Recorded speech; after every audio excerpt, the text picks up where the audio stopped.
नमस्कार, मेरा नाम है डॉक्टर कामरान अली। आज हम जिस बीमारी के बारे में डिस्कस करेंगे उसको बोलते हैं ट्रेकियल स्टेनोसिस या सांस की नली का सिकुड़ना या नैरो हो जाना। हमारे शरीर में एक बहुत ही इम्पॉर्टेंट ऑर्गन होता है जिसको हम बोलते हैं ट्रेकिया या सांस की नली। ट्रेकिया शुरू होता है हमारे गले में, जहाँ पे वोकल कॉर्ड्स होते हैं यानी आवाज़ की ध्वनि निकलने वाली कॉर्ड्स, वहाँ से लेके चेस्ट के अंदर तक, जहाँ पे दो पार्ट्स में डिवाइड हो जाता है, वहाँ तक ट्रेकिया होता है। ट्रेकिया का काम होता है हवा को लंग्स के अंदर ले जाना। कई बार ट्रेकिया यानी सांस की नली सिकुड़ जाती है या नैरो हो जाती है या स्टेनोस हो जाती है। इसके मेन कारण हैं, पहला वेंटिलेटर या ट्रेकियोस्टमी पे पेशेंट का होना। आजकल हमने देखा है कि काफ़ी सारे पेशेंट्स किसी ना किसी रीज़न से वेंटिलेटर पे जा सकते हैं। जो बहुत कॉमन रीजंस होते हैं उसमें होता है किसी एक्सीडेंट में अगर हेड इंजरी हो जाए और पेशेंट अपने होश में ना हो तो कई बार उसको वेंटिलेटर पे डालना पड़ता है। इसके अलावा कई बार निमोनियाज में या किसी और इन्फेक्शन में किसी भी कारण पेशेंट अपनी सांस खुद से मेंटेन नहीं कर पा रहा है तो हमें वेंटिलेटर पे मरीज को रखना पड़ सकता है। तो जब हम वेंटिलेटर पर मरीज को रखते हैं तो एक ट्यूब के थ्रू वेंटिलेटर को लंग्स से कनेक्ट करते हैं। वो ट्यूब आमतौर पर मुंह से जाती है और हमारे ट्रेकिया के अंदर रुकती है। उस ट्यूब के अंदर एक कफ होता है जो उस ट्यूब को वहाँ रोक कर रखता है। कई बार उस ट्यूब के कफ के प्रेशर की वजह से वो एरिया डीएपिथेलाइज हो जाता है या इरोड हो जाता है या इन्फ्लेम हो जाता है, और वो ट्यूब निकलने के बाद कई बार वो एरिया सिकुड़ने लगता है, नैरो हो जाता है और ट्रेकियल स्टेनोसिस हो जाती है। कई बार ये जो पेशेंट्स वेंटिलेटर पे होते हैं, इनको जब लंबे समय तक रखना होता है, स्पेशली हेड इंजरी के बाद, तो वेंटिलेटर से कनेक्ट रखने के लिए हम एंडोट्रेकियल ट्यूब निकालने के बाद एक ट्रेकियोस्टमी कर देते हैं। ट्रेकियोस्टमी का मतलब होता है गले में एक टेम्परेरी सांस का रास्ता बना देना। कई बार देखा गया है उस ट्रेकियोस्टमी के बाद भी ट्रेकियल स्टेनोसिस हो जाता है। इसके अलावा जो रेयर कॉजेज़ हैं ट्रेकियल स्टेनोसिस के, वो है ट्यूबरकुलोसिस यानी टीबी, और उसके अलावा एक और रेयर कॉज है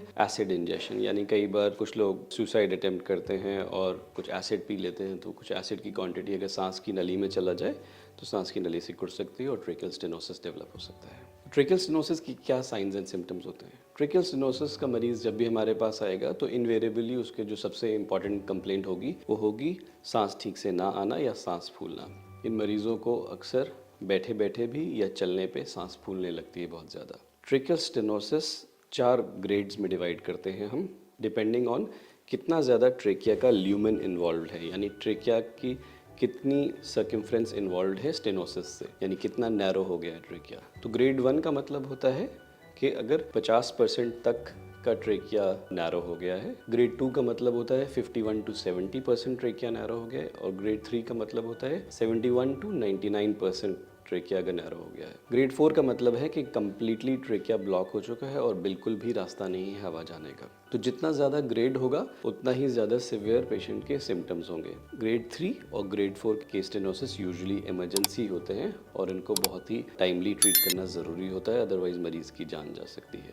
ये पेशेंट्स अक्सर जब हमारे पास क्लिनिक में आते हैं तो एक कैरेक्टरिस्टिक वीजिंग साउंड आ रही होती है, जिसमें बहुत ज़ोर ज़ोर से सांस ले रहे हैं और इस टाइप की आवाज़ पूरे क्लिनिक में सुनाई देती है। ये काफ़ी क्लासिक स्ट्राइडर होता है जो ट्रेकियल स्टेनोसिस के पेशेंट्स में मिलता है। इसकी डायग्नोसिस को कंफर्म करने के लिए कुछ टेस्ट्स करने होते हैं। 2 सबसे इंपॉर्टेंट टेस्ट्स होते हैं, ब्रोंकोस्कोपी और सीटी स्कैन। ब्रोंकोस्कोपी में हम नाक के ज़रिए एक दूरबीन डालते हैं जो हमारे एयरवे में जाता है यानी ट्रेकिया में जाता है, और हम डायरेक्टली एक मॉनिटर पे देख सकते हैं कि कितनी ज़्यादा स्टेनोसिस है, यानी कितनी ज़्यादा सिकुड़न है ट्रेकिया में, कितनी सर्कमफ्रेंस बची हुई है, और हम एक रफ आइडिया भी लगा सकते हैं कि कितनी लंबी स्टेनोसिस है, कितना लंबा सेगमेंट है उस नैरोइंग का, प्लस उसकी लोकेशन कहाँ पे वो है। एट द सेम टाइम जब हम ब्रोंकोस्कोपी कर रहे हैं और स्टेनोसिस काफ़ी ज़्यादा है और पेशेंट को बहुत ज़्यादा सिम्टम्स हैं, तो हम उसी समय पे एक बलून डाल के उस रास्ते को डायलेट भी कर सकते हैं, यानी उस रास्ते को चौड़ा भी कर सकते हैं, ताकि पेशेंट को थोड़ा सा सिम्टोमेटिक रिलीफ मिल जाए और सर्जन को टाइम मिल जाए सर्जरी प्लान करने का। जो दूसरी इन्वेस्टिगेशन वो है सीटी स्कैन। सीटी स्कैन में हम 3D रिकन्स्ट्रक्शन करते हैं एयरवे का, जिसमें हम एग्जैक्टली देख पाते हैं कि ट्रेकियल स्टेनोसिस किस लोकेशन पे है, उसका साइज़ क्या है, यानी उसकी लेंथ कितनी है, कितने सेगमेंट्स तक वो एक्सटेंड कर रहा है, और उसकी जो रास्ता बचा हुआ है सांस लेने की वो कितना ज़्यादा है। ये सारे फैक्टर्स बहुत ज़्यादा इंपॉर्टेंट हैं फर्दर ट्रीटमेंट प्लान करने के लिए। ट्रेकियल स्टेनोसिस का ट्रीटमेंट कैसे होता है? तो ट्रेकियल स्टेनोसिस का ट्रीटमेंट डिपेंड करता है सिवियरिटी ऑफ सिम्टम्स पे और प्रेजेंटेशन पे। जैसा कि मैंने पहले बताया था कि अगर बहुत ज़्यादा नैरोइंग होगी तो पेशेंट काफ़ी रेस्पिरेटरी डिस्ट्रेस में होगा और हम कई बार इमीडिएट सर्जरी नहीं कर सकते, तो कई बार हमें उनको ब्रोंकोस्कोपिकली एक बलून डाल के नैरोइंग को डायलेट करना होता है और सर्जरी के लिए प्रिपेयर करना होता है। सर्जरी गोल्ड स्टैंडर्ड ट्रीटमेंट है बेनाइन ट्रेकियल स्टेनोसिस के लिए, यानी जो ट्रेकियल स्टेनोसिस या ट्रेकियल नैरोइंग कैंसर से नहीं हुई है और किसी और कारण से हुई है, उसके लिए सर्जरी बेस्ट ट्रीटमेंट है। तो जो सर्जरी की जाती है ट्रेकियल स्टेनोसिस के लिए उसको बोलते हैं ट्रेकियल रिसेक्शन एंड एनास्टोमोसिस, यानी जो भी हिस्सा ट्रेकिया का नैरो हो गया है या सिकुड़ गया है, आप उस हिस्से को कट कर देते हैं और बाकी बचे हुए नॉर्मल ट्रेकिया को आपस में जोड़ देते हैं। क्योंकि ट्रेकिया काफ़ी लंबी लेंथ का होता है और इसको रिसेक्ट करना सिर्फ एक पर्टिकुलर लिमिट तक ही अलाउड होता है, तो साइंटिफिक लिटरेचर हमें ये बताता है कि हम 5-6 सेंटीमीटर तक का ट्रेकिया या almost half of the human trachea को रिसेक्ट करके वापस जोड़ सकते हैं, जब हम उसको अच्छे से एक अच्छे सेंटर पे करते हैं जहाँ पे इसकी एक्सपर्टीज अवेलेबल है। क्योंकि ये बहुत कॉम्प्लेक्स सर्जरी है और उसमें कई सारे रिलीज मैन्यूवर्स इन्वॉल्व होते हैं, काफ़ी कॉम्प्लेक्स स्टेप्स होते हैं, तो ये सिर्फ और सिर्फ एक एक्सपीरियंस सेंटर पे एक एक्सपीरियंस सर्जन से ही कराना चाहिए। बट हैविंग सेड दैट, हम आधा ट्रेकिया, आधा ह्यूमन ट्रेकिया ऑलमोस्ट कट करके निकाल सकते हैं और रेस्ट ऑफ द ट्रेकिया को आपस में जोड़ सकते हैं। ये इसका गोल्ड स्टैंडर्ड ट्रीटमेंट है। बट कई बार डिपेंडिंग ऑन द इंडिकेशन हम सर्जरी नहीं कर सकते। उस सिचुएशन में हमारे पास ब्रोंकोस्कोपिक ऑप्शंस अवेलेबल होते हैं। ब्रोंकोस्कोपिक ऑप्शंस में हम ब्रोंकोस्कोप डाल के एक बलून से ट्रेकिया को डायलेट कर सकते हैं।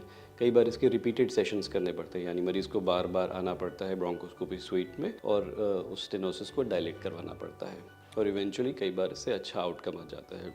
इसके अलावा ब्रोंकोस्कोपिक लेजरिंग एंड कॉटराइजेशन भी कर सकते हैं, यानी ट्रेकियल स्ट्रक्चर या वेब जो बना हुआ है उसको किसी एनर्जी सोर्स से हम कट भी कर सकते हैं ताकि ट्रेकिया का रास्ता खुल जाए। बहुत रेयर सिचुएशंस में हम बेनाइन ट्रेकियल स्टेनोसिस में ट्रेकियल स्टेंट भी डाल सकते हैं, यानी अगर बलून डायलेटेशन करने के बाद भी बार बार स्टेनोसिस हो जा रही है और पेशेंट सर्जरी के लिए फिट नहीं है या सर्जरी नहीं चाहता, हम एक सिलिकॉन स्टेंट उस स्टेनोसिस की जगह पे डाल सकते हैं। स्टेंट ट्रेकिया के रास्ते को खुला रखेगा ताकि हवा का फ्लो बरकरार रहे और बाद में जब स्टेनोसिस सेटल हो जाती है उस स्टेंट को आप ब्रोंकोस्कोपिकली रिमूव कर सकते हैं।